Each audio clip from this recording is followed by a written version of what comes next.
बिलासपुर के उसलापुर निवासी अमित पटेल के 3 साल के बेटे कुणाल दुनिया के सबसे गंभीर बीमारी SMA यानी स्पाइनल मस्कुलर एट्रोफी से ग्रसित है, जिसे जीने के लिए लगभग 16 करोड़ की इंजेक्शन की आवश्यकता है। कुणाल का पिता महज 300 रुपये प्रतिदिन कमाने वाला एक मामूली सा इलेक्ट्रीशियन है। वहीं इलाज के लिए 16 करोड़ जुटा पाना इनके लिए बहुत ही ज़्यादा मुश्किल है। दरअसल जब कुणाल 5 माह का था तभी से शरीर में विकास नहीं दिख रहा था। जब कुणाल का इलाज कराया गया तब डॉक्टरों ने कुपोषण की बात कही, लेकिन समय बीतने के बाद कुणाल के शरीर में और ज़्यादा अंतर दिखाई देने लगा। तब अमित ने कुणाल का डायग्नोसिस कराया, तब इस भयंकर बीमारी के बारे में पता चला। आपको बता दें कि इस बीमारी में शरीर धीरे धीरे काम करना बंद कर देता है। शिशु रोग विशेषज्ञ से मिली जानकारी के अनुसार यह बीमारी 10,000 में से एक को हो सकता है और इसका इलाज समय से रहते हो जाना चाहिए। लेट होने पर इंजेक्शन का भी असर नहीं होता। इलाज में उपयोग आने वाले इंजेक्शन की कीमत लगभग 16 करोड़ बताया जा रहा है। इस तरह की बीमारी के लिए फिलहाल कोई पॉलिसी भी नहीं है और कई सरकारी अस्पताल में जेनेटिक जांच और बच्चे के जन्म से पहले रोके जाने के लिए प्रीनेटल डायग्नोसिस की सुविधा भी नहीं है।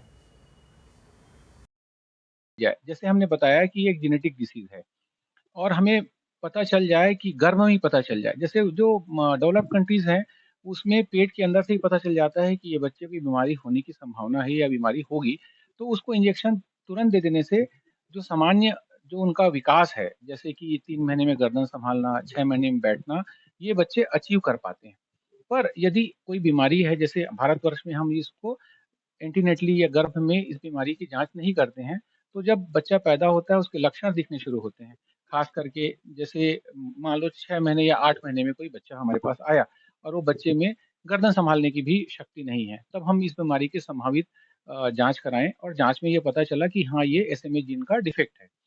उस कंडीशन में हम इसको इंजेक्शन लगाएँगे, तो ऑलरेडी डैमेज हो चुका है और जो डैमेज है वो इरिवर्सिबल है।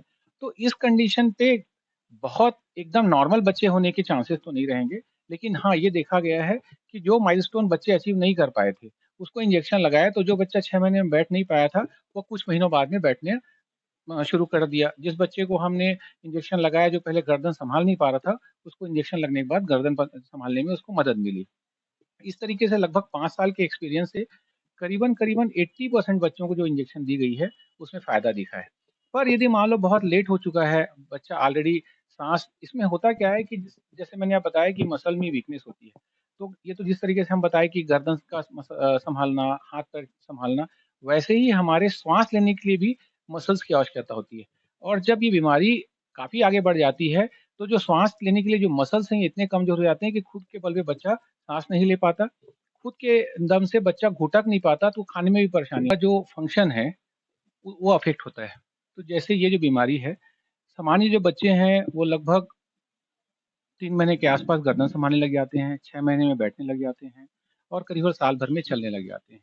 ये जो बीमारी है, इसमें होता क्या है कि ये ऑटोसोमल रिसेसिव बीमारी है।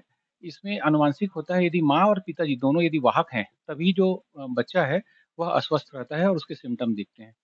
सामान्य रूप से हम जब बच्चा पैदा होता है, तो उसके एक्टिविटी देखकर भी अंदाज़ा लगा देते हैं कि ये बच्चे को SMA होने के चांसेस हैं।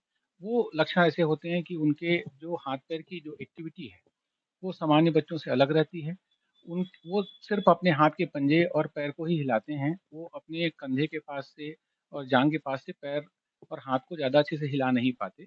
ऐसे बच्चे लोग को जब हम उठाते हैं, तो ऐसे बच्चे नॉर्मल से कम कमज़ोर होते हैं और जब उनको पकड़ के उठाते हैं, तो वो पूरा उनका सिर जो है, वो पीछे की तरफ झुक जाता है। तो यदि ये जो बीमारी है, जिसको इलाज नहीं किया जाए, तो लगभग-लगभग 2 साल की उम्र तक ये ज़्यादातर बच्चे उनकी मृत्यु हो जाती है।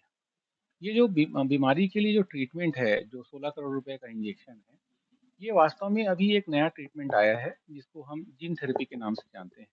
जैसा कि मैंने बताया कि जो जीन डिफेक्टिव हो गया, तो जीन का काम है कि एक मोटर न्यूरॉन सेल्स होते हैं शरीर में, जो कि मोटर न्यूरॉन सेल्स जो होते हैं हमारे शरीर में जो हाथ-पैर हम जो चलाते हैं, उस मसल्स को चलाते हैं।